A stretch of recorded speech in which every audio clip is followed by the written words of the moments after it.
はい、扁桃腺は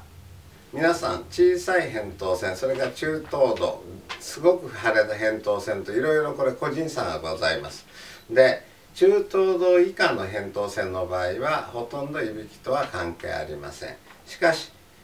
扁桃腺の左右がくっついているとか、そういうような人の場合はやはりいびきの原因となります。